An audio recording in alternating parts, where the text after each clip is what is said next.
اعوذ باللہ من الشیطان الرجیم بسم اللہ الرحمن الرحیم۔ آصف اسلامک ٹی وی کے پیارے دوستو، السلام علیکم ورحمۃ اللہ وبرکاتہ۔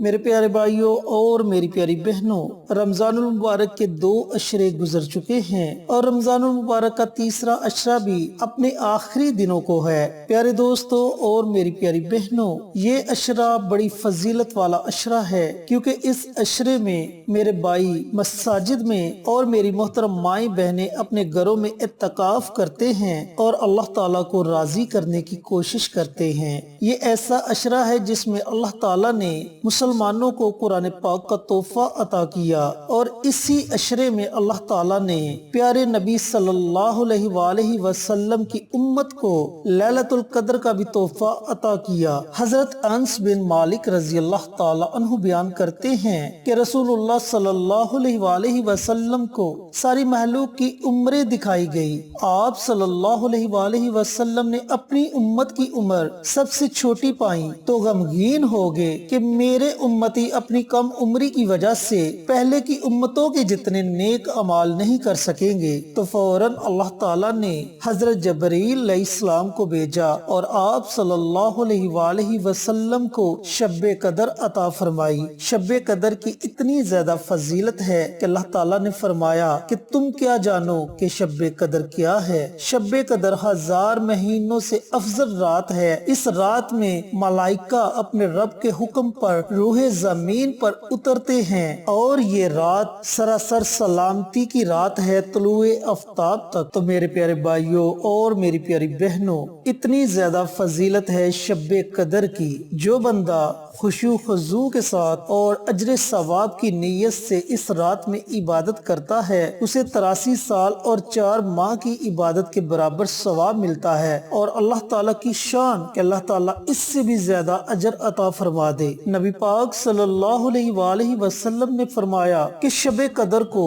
رمضان المبارک کے آخری عشرے کی طاق راتوں میں تلاش کرو۔ ایک مرتبہ صحابہ کرام نے حضور صلی اللہ علیہ وآلہ وسلم سے دریافت کیا کہ ہمیں کیسے پتا چلے گا کہ جس رات ہم نے عبادت کی ہے وہی شب قدر ہے؟ چنانچہ آپ صلی اللہ علیہ وآلہ وسلم نے اس رات کی چند نشانیاں بتائی۔ ابی بن کعب رضی اللہ تعالی عنہ فرماتے ہیں کہ رسول اللہ صلی اللہ علیہ وآلہ وسلم نے ہمیں اس کی ایک نشانی یہ بتائی کہ اس رات کے بعد جو سورج طلوع ہوگا اس میں شعاع نہیں ہوگی، یعنی کہ سورج کی شعاع میں تیزی نہیں ہوگی۔ ایک اور نشانی اس رات کے بارے میں حضرت ابو ہریرہ رضی اللہ تعالی عنہ سے روایت ہے کہ ہم حضور صلی اللہ علیہ وآلہ وسلم کی خدمت میں شب قدر کا ذکر کر رہے تھے، تو آپ صلی اللہ علیہ وآلہ وسلم نے فرمایا، تم میں سے کون ہے جو وہ وقت یاد رکھے گا جب چاند نکلتے وقت ایک چھوٹا سا ٹکڑا ہوگا۔ ایک اور روایت میں آیا ہے کہ اس رات میں سکون ہوتا ہے، نہ زیادہ گرمی اور نہ زیادہ سردی ہوتی ہے،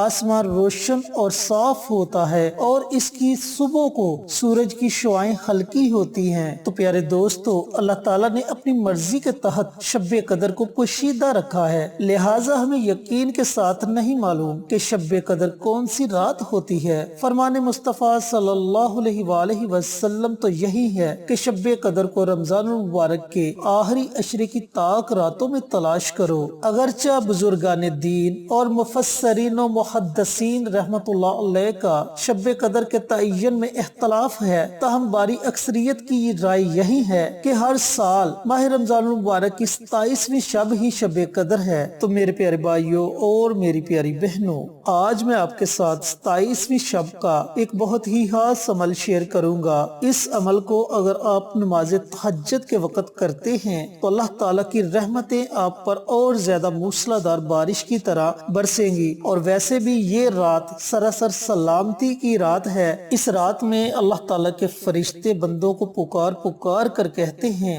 ہے کوئی مانگنے والا اللہ اسے عطا کرے، ہے کوئی اپنے گناہوں سے بخشش مانگنے والا اللہ تعالیٰ اس کے گناہوں کو معاف فرما دے۔ پیارے دوستو، یہ ایسی فضیلت والی رات ہے جس کی جتنی فضیلت بیان کی جائے وہ کم ہے۔ حضرت انس روایت کرتے ہیں کہ جب لیلۃ القدر ہوتی ہے تو جبرائیل ملائکہ کے جرمٹ میں زمین پر اترتے ہیں اور ہر اس بندے کے لیے دعا دعا کرتے ہیں جو اس وقت اٹھتے بیٹھتے چلتے پھرتے لیٹے ہوئے اللہ تعالیٰ کے ذکر میں مشغول رہتا ہے۔ اور پیارے دوستو، ظاہر ہے کہ جب ملائکہ گناہگار بندوں کے لیے دعا کر رہے ہوں گے تو یقیناً اس کی رحمت کا سمندر جوش میں ہوگا اور ہماری مغفرت کا باعث بنے گا انشاءاللہ۔ چینل پر نئے آنے والے دوستوں سے گزارش ہے کہ چینل کو سبسکرائب کر کے ساتھ گھنٹی کے بٹن کو دبا کر آل نوٹیفیکیشن پر کلک کر دے تاکہ میری ہر نئی آنے والی ویڈیوز کی اپڈیٹ آپ تک بر وقت پہنچتی رہے۔ جزاک اللہ۔ پیارے دوستو، 27 رمضان المبارک کی شب یعنی کہ شب قدر کے کوئی مخصوص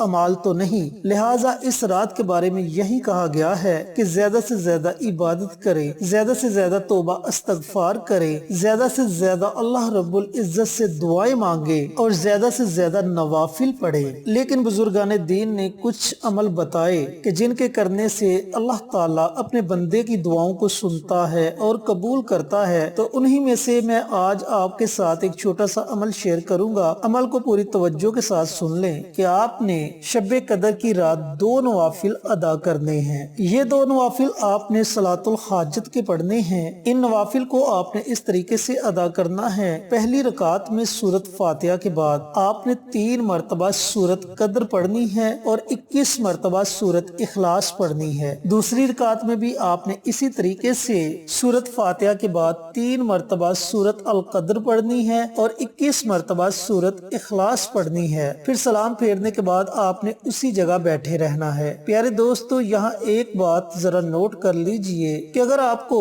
سورۃ القدر زبانی یاد نہیں تو آپ صرف سورۃ اخلاص پڑھیں، اور اگر آپ کو سورۃ القدر زبانی یاد ہے تو پھر آپ 3 مرتبہ سورۃ القدر پڑھیں اور بعد میں 21 مرتبہ سورۃ اخلاص پڑھیں۔ جب آپ 2 رکعت نماز صلاۃ الحاجت کے ادا کر لیں، سلام پھیر لیں، تو اسی جگہ بیٹھ کر آپ نے سر سجدے میں رکھ لینا ہے اور 100 مرتبہ یہ دعا پڑھنی ہے: اللہم اجرنی من النار، اللہم اجرنی من النار۔ اس دعا کو آپ نے 100 مرتبہ یعنی کہ 1 تسبیح اس دعا کی پڑھنی ہے، اور زیادہ سے زیادہ آپ جتنی پڑھ سکتے ہیں یہ دعا پڑھیں۔ پھر آپ نے سر سجدے سے اٹھا لینا ہے اور 1 تسبیح استغفار کی پڑھنی ہے: استغفر اللہ ربی من کل ذنب واتوب الیہ۔ یہ دعا آپ نے 100 مرتبہ پڑھنی ہے، یا پھر یہی آپ پڑھ سکتے ہیں: استغفر اللہ استغفر اللہ استغفر اللہ۔ جب آپ استغفار کی 1 تسبیح پڑھ لیں، 100 مرتبہ استغفار پڑھ لیں، تو آپ نے اپنے ہاتھوں کو اٹھا لینا ہے اور رو رو کر اللہ تعالیٰ سے دعا مانگنی ہے۔ اپنی حاجت کے لیے دعا مانگے، اپنی مغفرت کے لیے دعا مانگے، گناہوں کی بخشش کے لیے دعا مانگے۔ پیارے دوستو، یہ رحمت کی رات ہے، اللہ تعالیٰ کی رحمت اپنے جوش میں ہوتی ہے اور اللہ تعالیٰ آپ کی دعا کو ضرور سنے گا اور قبول کرے گا۔